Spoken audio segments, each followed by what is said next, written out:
अगर आप लोग प्रॉपर्टीज में इन्वेस्टमेंट करना चाहते हैं तो करंटली मार्केट में से बहुत सारे बैंक्स हैं जो आपको अट्रैक्टिव रेट्स पर होम लोन ऑफर करते हैं। लेकिन क्या आप लोगों ने कभी सोचा है कि जो 40 लाख का लोन आप लोगों ने 20 साल के लिए लिया है, उस 40 लाख के लोन की रिपेमेंट करते करते आप लोग उस लोन के लिए 60 लाख या उससे ज्यादा की पेमेंट कर देते हैं। मतलब आपको 40 लाख का जो लोन है वो 60 लाख का या उससे ज्यादा अमाउंट का पड़ता है। और 40 लाख का होम लोन आपको 60 लाख का तब पड़ेगा जब आप लोगों ने टाइम टू टाइम ईएमआई का पेमेंट किया है। और बाय द वे, अगर आप लोग होम लोन लेते हैं तो यहाँ पर इसके भी बहुत सारे बेनिफिट्स होते हैं। सबसे पहला बेनिफिट ये होता है कि आपको लो कॉस्ट फाइनेंस हो जाता है। मेरे कहने का मतलब यह है कि अगर आप लोग पर्सनल लोन लेकर प्रॉपर्टी परचेज करेंगे तो ये आपके लिए बहुत ही ज्यादा महंगा पड़ेगा, क्योंकि जो पर्सनल लोन के इंटरेस्ट का अमाउंट होता है वो होम लोन के इंटरेस्ट के कंपैरिजन में काफी ज्यादा होता है। तो होम लोन का ऑप्शन आपके लिए काफी ज्यादा अफोर्डेबल हो जाता है और इसी के साथ साथ आपको सर्टेन केसेस में टैक्स बेनिफिट्स भी मिलते हैं। लेकिन अगर आप लोग अपने होम लोन को as soon as possible clear करना चाहते हैं और अपने होम लोन के कॉस्ट को कम करना चाहते हैं तो आज की वीडियो आपके लिए बहुत ही ज्यादा इंपॉर्टेंट है, क्योंकि आज की इस वीडियो में आपको 6 से तरीकों के बारे में बताने वाला हूं जिसका इस्तेमाल करके आप अपने लोन के ईएमआई को कम कर सकते हैं या अपने लोन के कॉस्ट को कम कर सकते हैं। तो सबसे पहला काम आप कर सकते हैं वो है बैलेंस ट्रांसफर का। करंटली मार्केट में से बहुत सारे बैंक्स एंड एनबीएफसीज अवेलेबल हैं जो मार्केट में आपको बहुत सारे सर्विसेज प्रोवाइड करते हैं, जहां पर आप लोग अपने करंट होम लोन के बैलेंस को ट्रांसफर कर सकते हैं किसी और बैंक के साथ और उस बैंक में आपको कम अमाउंट का इंटरेस्ट पे करना पड़ेगा। यूजुअली मार्केट में देखा जाता है कि अगर किसी के लोन की इंस्टॉलमेंट का अमाउंट ज्यादा आता है तो वो लोग अपने लोन के इंस्टॉलमेंट का बैलेंस ट्रांसफर करवाते हैं और जितने भी बाकी बचे बैलेंस का ट्रांसफर करवाते हैं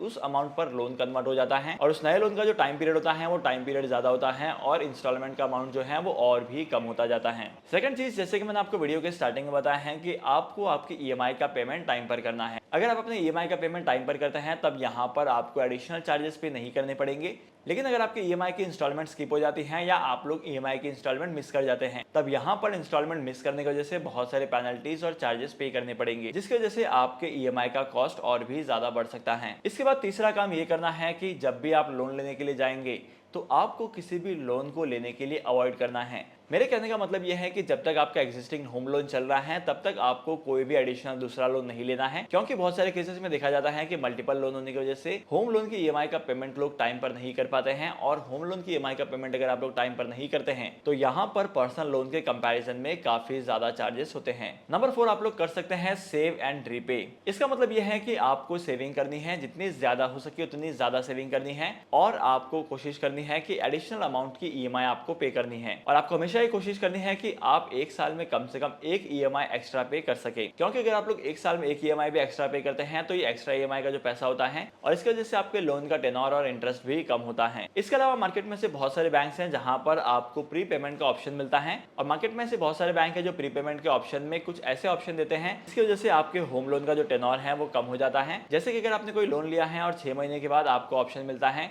कि आप 6 मंथ की ईएमआई का पेमेंट एक साथ में कर सकते हैं, या आपके सामने एक ऐसा ऑप्शन हो सकता है जहां पर आप लोन को पार्शियली क्लोज कर सकते हैं। इसके बाद last but not the list, जब कभी भी आप होम लोन के लिए अप्लाई करेंगे तब आपको कम से कम टाइम पीरियड के लिए होम लोन को लेना है, क्योंकि जितना ज्यादा टाइम पीरियड के लिए आप होम लोन को लेंगे उतना ही ज्यादा आपको इफेक्टिव इंटरेस्ट रेट पड़ेगा। मेरे कहने का मतलब यह है कि जितना लंबा आपका लोन होगा उतना ज्यादा आपका लोन का कॉस्ट बढ़ेगा। तो जितना हो सके उतना आपको लोन का कॉस्ट कम रखना है और लोन का कॉस्ट कम रखने के लिए भी मार्केट में बहुत सारे तरीके हैं। इसके अलावा जब भी आप बैलेंस ट्रांसफर के फीचर का इस्तेमाल करेंगे तो आपको हमेशा ही चेक करना है कि बैलेंस ट्रांसफर करने के लिए फीस कितनी चार्ज की जा रही है और बैलेंस ट्रांसफर करने के बाद जो लोन का इंस्टॉलमेंट का अमाउंट आएगा, और आपको हमेशा ये कैलकुलेशन करना है और उसके बाद पता करना है कि आपके लिए कौन सा ऑप्शन बेस्ट होने वाला है। आपका जो एक्सिस्टिंग लोन का ऑप्शन है वो बेस्ट होने वाला है कि या तो फिर आपका जो नेक्स्ट वाला ईएमआई का ऑप्शन है वो आपके लिए बेनिफिशियल होगा। जहां पर भी आपको लोन का कॉस्ट कम पड़ता है आपको उस वाले ऑप्शन को सब्सक्राइब करना है। लेकिन किसी भी लोन के ऑप्शन में स्विच करने से पहले आपको रिसर्च करनी है, आपको आइडेंटिफाई करना है कि उस पर्टिकुलर बैंक के कुछ एडिशनल चार्जेस तो नहीं है,